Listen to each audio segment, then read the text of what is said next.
આપણને સૌને ખ્યાલ છે કે પાણીની કિંમત ગૃહિણી અને ખેડૂત સારી રીતે સમજી શકે છે અને આવું અમે એટલા માટે કહી રહ્યા છીએ કેમ કે ગુજરાતમાં જિલ્લાઓમાંથી પાણીને લઈને એવી ઘટનાઓ સામે આવી છે કે તેના વિશે જાણી તમે પણ ચોંકી ઉઠશો। જુઓ આ અહેવાલમાં કેમ ગુજરાતમાં ભર શિયાળે પાણીમાં ડખો થયો।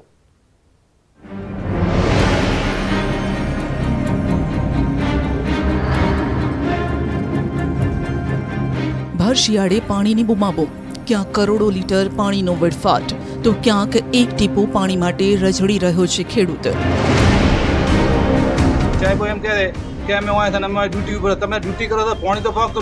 ક્યાંક હાલથી જ ડેમના તળિયા દેખાવા લાગ્યા, ક્યાંક તંત્રની બેદરકારીએ અગરિયાને આપ્યો ઝટકો।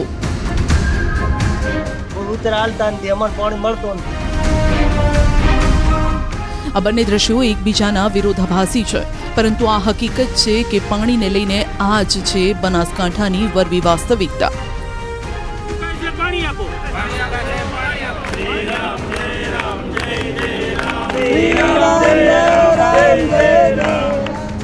એક તરફ ખેડૂતો પાણી ન મળતા રોષે ભરાયા, બીજી તરફ ઉત્તર ગુજરાતની જીવાદોરી સમાન દાંતીવાડા ડેમના ગેટમાં ખામી સર્જાતા સતત પાણીનો બગાડ થઈ રહ્યો છે।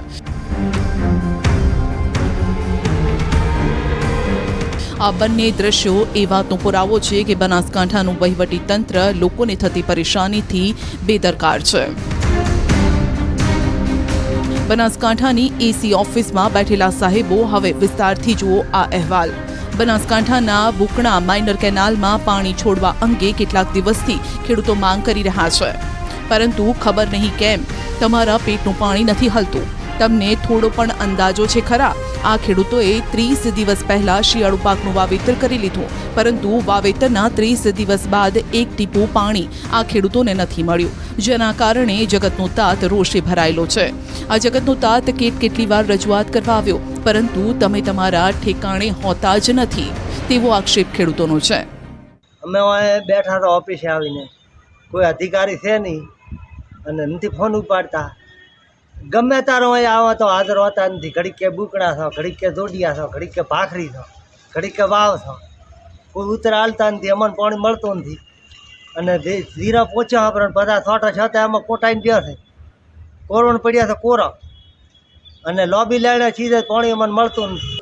પાણી અમારે આવતું નથી અને ખેડૂતોને 25 બોટા તબિયત બીજી નથી, એથી અમે અત્યારે ઓફિસે આવ્યા, પણ ઓફિસે કોઈ અધિકારીઓ હાજર નથી, જવાબ આલતા નથી, ટેલિફોન કરવા ટેલિફોન ઉપાડતા નથી કે અમે પાણી ફૂલ મેકો છો કે મારા ફોટા આવેલા છે। ફોટા ચોથી પાડે એ મને ખબર નથી। ઓ અહંકારી સાહેબ, થોડી શરમ કરો। આ કડકડતી ઠંડીમાં અન્નદાતા ભૂખ હડતાલ પર બેઠો છે, એ પણ પોતાનો હક માંગવા, પરંતુ તમને જ્યારે આ ખેડૂત રજૂઆત કરવા આવે છે એટલે તમે ક્યાંક ને ક્યાંક ગાયબ થઈ જાઓ છો। શું આ ખેડૂત નવરો છે કે રોજ તમારી કચેરીના ધક્કા ખાય? શાનમાં સમજી જાઓ તો સારું, નહીં તો આ અન્નદાતાનો આક્રોશ તમે સહન પણ નહીં કરી શકો, કેમ કે તમારી બેદરકારીના પાપે ખેડૂતોનું જીરું, રાયડો સહિતના અન્ય પાકમાં નુકસાની છે। પાણી કેમ નથી આવતું તેનું કારણ હવે આ ખેડૂતો પાસેથી સાંભળો। અને સાહેબને પૂછો તો કે તમારા પાણી ફોટા અમારામાં આવે છે, પાણી તમારામાં કમ્પ્લીટ છે, અને વર્ધાભાઈને દિનેશભાઈને આવીને વાત કરશે તો કે તમારા ઉપરથી કે સાહેબો પાણી અમને આપતા નથી। તો હવે એ કે તમારે પાણી ખેંચે છે, તમારા લાઇટો છે કે તમારે બમ્પ છે, પણ જે પ્રશ્ન એ સોલ્વ કરો। હવે અમારે તો પ્રશ્ન છે, અમારે તો પાણીથી મતલબ છે, બરાબર? તો તમે ગમે કરો, આગળથી જેને પાણી વધારે મળતું હોય બંધ કરાવો, કે ભલે જે તમારે એમાં જે નડતરા રૂપી થતું હોય, બરાબર, એ વાત તમે બંધ કરાવી, અમને ગમે તેમ કરીને પાણી પકડાવો। એક તરફ બનાસકાંઠાના ખેડૂતોને પાણી પહોંચાડવા તંત્ર પાસે પાણી નથી, બીજી તરફ બનાસકાંઠાની જીવાદોરી સમાન દાંતીવાડા ડેમમાંથી એટલી હદે પાણીનો બગાડ થયો છે કે તે આંકડો સાંભળીને ચોંકી ઉઠશો। હવે જરા ધ્યાનથી સાંભળજો। દાંતીવાડા ડેમના 2 દરવાજા છેલ્લા ઘણા દિવસથી બંધ ન થતા અત્યાર સુધીમાં 3 કરોડ લીટરનો પાણીનો વેડફાટ થયો છે। ડેમના કર્મચારીઓની બેદરકારીનું જ આ પરિણામ છે કે પાણીનો આટલી હદે બગાડ થઈ રહ્યો છે। ખેડૂતોએ કહ્યું કે કેનાલોમાં પાણી છોડવાનું જ્યારે બંધ કરવામાં આવ્યું ત્યારે સામે આવ્યું કે આ જે દાંતીવાડા ડેમ છે તે ડેમના 2 દરવાજાઓ છે તે બંધ નહોતા થતા, તેના લીધે પર કલાકે 3 કરોડ લીટર જેટલો પાણીનો વેડફાટ થઈ રહ્યો હતો। તેને લઈને વહીવટી તંત્રમાં દોડભાગ મચી ગઈ હતી। જો આવું જ ચોમાસામાં થતું હોત તો કેટલું ગંભીર પરિણામ ભોગવવું પડત. ડેમના એન્જિનિયરોની બેદરકારીના પાપે આ મુશ્કેલી ઊભી થઈ છે. જો કે હાલ ગાંધીનગર સિંચાઈ વિભાગની એન્જિનિયરની ટીમે ભારે જહેમતથી સમારકામમાં થોડી સફળતા મેળવવા પ્રયત્ન કર્યો અને પાણીનો વેડફાટ થોડો ઓછો થયો છે. 26 નવેમ્બરથી ડેમના 2 દરવાજા સંપૂર્ણ બંધ ન થતાં દર કલાકે 3 કરોડ લીટર પાણીનો વેડફાટ થતો હતો. હાલ એક દરવાજો બંધ કરવામાં સફળતા મળી છે, જ્યારે બીજો દરવાજો બેન્ડ થઈ ગયો છે. જો કે ડેમના અધિકારીનો દાવો છે કે આ પાણી સિંચાઈમાં જઈ રહ્યું છે અને 2-3 દિવસની મહેનતથી પણ એ લોકોએ ધરખમ મહેનત કરીને દરવાજો બંધ કરેલો.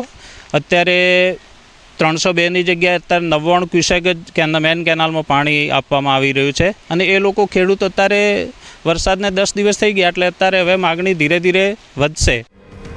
હાલ તાત્કાલિક ધોરણે પાણીનો બગાડ અટકાવવા લાકડા અને કંતાન મૂક્યા છે, જેના કારણે ડેમમાંથી હાલ પણ દર કલાકે 1 કરોડ લીટર પાણી બહાર નીકળી રહ્યું છે. આ તરફ સુરેન્દ્રનગરમાં ભર શિયાળે ડેમના તળિયા દેખાવા લાગ્યા છે. સુરેન્દ્રનગર જિલ્લાના 11 જળાશયોમાં માત્ર 45% પાણીનો જથ્થો હોવાથી આગામી 2 મહિનામાં જળ સંકટ સર્જાવાના એંધાણ છે. જિલ્લાના ધોળી ધજા ડેમમાં નર્મદાનું પાણી પમ્પિંગ હાલ સંપૂર્ણ ભરાયેલો છે, જ્યારે નાયકા ડેમમાં માત્ર 35% પાણીનો જથ્થો છે. વડોદ ડેમમાં પણ 35% તેમજ થોરિયાળી અને સબુરી ડેમમાં અત્યારે જ તળિયા ઝાટક જેવી સ્થિતિ છે. ગ્રામ્ય વિસ્તારોની વાત કરવા તો સાયલા, ચોટીલા, મૂળી અને થાન આ જે 4 તાલુકા છે, આ 4 તાલુકામાં ઉનાળાના સમયમાં શરૂઆતથી જ પાણીની ગંભીર પરિસ્થિતિનું નિર્માણ થાય તેવી શક્યતા છે. ત્યારે તંત્ર દ્વારા આગોતરું આયોજન કરવામાં આવે તેવી લોકમાંગ છે. અને જો આ 4 તાલુકાના નાગરિકોની માંગને ગમે તેમ કરી અને વહીવટી તંત્ર નહીં સંતોષે તો ગંભીર પરિસ્થિતિ સુરેન્દ્રનગર જિલ્લા માટે ઊભી થશે. નાગરિકોનું કહેવું છે કે સુરેન્દ્રનગરથી નર્મદા કેનાલનું પાણી પમ્પિંગ કરી સૌરાષ્ટ્ર અને છેક કચ્છ સુધી પહોંચાડવામાં આવી રહ્યું છે, પરંતુ સુરેન્દ્રનગર જિલ્લાના જળાશયોમાં આ પાણી પહોંચાડવામાં તંત્ર નિષ્ફળ નીવડ્યું છે. જે પૈકી ધોળી ધજા ડેમને બાદ કરતા સુરેન્દ્રનગર જિલ્લાના બીજા ડેમોમાં માત્ર 45% પાણી છે. અમે તંત્ર પાસે તાત્કાલિક ધોરણે નક્કર આયોજન કરી સુરેન્દ્રનગર જિલ્લાના વિવિધ તાલુકાઓમાં મૂળી, સાયલા, ચોટીલા, થાનમાં પાણીની સમસ્યા ઊભી ન થાય તે માટે કામગીરી કરવા માટે રજૂઆત કરીએ છીએ, માંગણી કરીએ છીએ. એક તરફ સુરેન્દ્રનગરમાં જળ સંકટના એંધાણ છે, બીજી તરફ સુરેન્દ્રનગર જિલ્લાના ખારા ખોડા રણમાં નર્મદા કેનાલમાંથી પાણીનો અપાર બગાડ પણ થઈ રહ્યો છે. નર્મદા કેનાલમાંથી પાણી ઓવરફ્લો થઈ જતા રણમાં મીઠું પકવતા અગરિયાઓની હાલત કફોડી છે. પાણી ઓવરફ્લો થતા અગરિયાઓને મોટું નુકસાન થઈ રહ્યું છે. આપને જણાવી દઈએ કે આવું એકવાર નહીં, સુરેન્દ્રનગરના અગરિયાઓ સાથે દર વર્ષે થાય છે. દર વર્ષે પાણી મીઠાના અગરોમાં ફરી વળે છે. અગરિયાઓને પણ મોટું આર્થિક નુકસાન સહન કરવું પડે છે.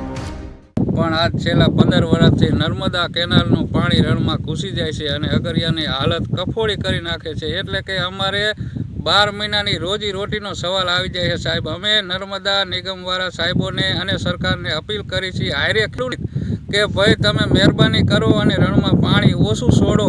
તમારે પાવા પૂરતું પાણી વાપરો, વધારાનું પાણી રણમાં કાઢી ન મેકો સાહેબ. નકર અમારે આ ખેતીવાડી જેવી અમારું આ રણ મીઠાનો ધંધો એ અમારી રોજી રોટી છે, બાકી અમારા પાસે બીજો કોઈ ધંધો નથી. કચ્છના નાના રણમાં જ્યાં નજર ફેરવો ત્યાં પાણી જ પાણી છે. ખારાખોડા રણમાં દહેગામ સહકારી, સવલાસ સહકારી, હિંમતપુરા સહકારી, દસાડા સહકારી સહિતની મંડળીના કુલ 500 જેટલા મીઠાના અગરોમાં રણનું પાણી ફરી વળ્યું છે. આ મામલે અગરિયાઓએ તાત્કાલિક સર્વે કરી વળતર ચૂકવવા સહાયની માંગ કરી છે. નર્મદાનું પાણી બંધ કરાવો અથવા કોઈ અધિકારી આવીને અહીંયા તમે તપાસ કરો અગરિયાની કેવી પરિસ્થિતિ છે. નહીંતર પછી અમારે આ ભૂલી જાય તો અમારે પછી ઘરે જવાનું થઈ જાય ને. આ શું લેવાનું, અમારે કંઈ ન લેવાનું થાય. ગઈ સાલે અમારે આમ જો 2-3 પાટા ધોઈ ગયા હતા, એનું કંઈ અમને આપ્યું નથી. સાથે જ સુરેન્દ્રનગરના અગરિયા આગેવાનોએ દાવો કર્યો છે કે નર્મદાનું પાણી અગરોમાં ફરી વળતા આ વર્ષે મીઠાનું ઉત્પાદન ઘટી શકે છે. આજ જે 2 દિવસમાં જે પાણી આવ્યું ને એટલું ક્યારેય આવ્યું નથી અને એ પાણી આવવાથી અગરિયાને અંદાજે 150 થી 200 ટન મીઠું ઘટે આ નવી સિઝનમાં, એવો મારો અંદાજ છે. અને એક અગરિયા દીઠ લગભગ મારું માનવું એવું છે કે લગભગથી લાખથી 1.5 લાખ રૂપિયાની નુકસાન થાય. આ તમામ ઘટનાઓ પરથી સમગ્ર રાજ્યના વહીવટીતંત્રને કહેવું રહ્યું કે આ તમારી જ બેદરકારીના પાપે પાણીની જરૂર છે ત્યાં પાણી નથી મળતું, જ્યાં પાણીની જરૂર નથી ત્યાં પાણીનો વેડફાટ સામે આવે છે.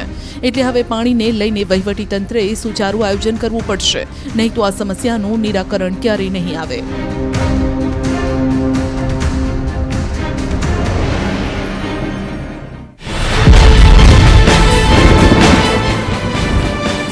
દર્શકો માટે સાઈડ પરની દિવાલો હલી ગઈ છે તો જમીનમાં પોલાણ સર્જાયું છે.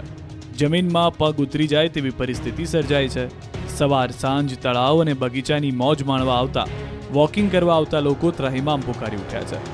વસ્ત્રાપુર તળાવમાં મુશકરાજ શરૂ થઈ ગયું છે. એટલા માટે જ મહાનગરપાલિકાએ હવે વસ્ત્રાપુર તળાવનું નવીનીકરણ કરવાની ફરજ પડી છે. અમદાવાદ મહાનગરપાલિકા અંદાજે 5.5 કરોડના ખર્ચે વસ્ત્રાપુર તળાવનું નવીનીકરણ કરશે. મોરબીના વાંકાનેરમાં ગેરકાયદે ચાલતા ટોલ નાકા અંગે તપાસનો ધમધમાટ ચાલી રહ્યો છે. આ મામલે સૌથી મોટો ખુલાસો થયો છે. સરકારની નાક તળે એક આખું બોગસ ટોલ નાકું ચાલતું હતું, જેમાં પાટીદાર અગ્રણી જયરામ પટેલનો દીકરો સૂત્રધાર નીકળ્યો છે. જી હા, અમરીશભાઈ જયરામભાઈ પટેલ પાટીદાર સમાજના અગ્રણીના દીકરા હોવાનું સામે આવ્યું છે. જયરામભાઈ વાસજાળિયાના દીકરા અમરીશભાઈ સહિત 5 સામે ફરિયાદ નોંધાઈ છે. ત્યારે સિત્સર ઉમિયાધામના પ્રમુખ જયરામ પટેલે પુત્રને બચાવવા માટે હવાત્યા મારવાનું શરૂ કરી દીધું છે.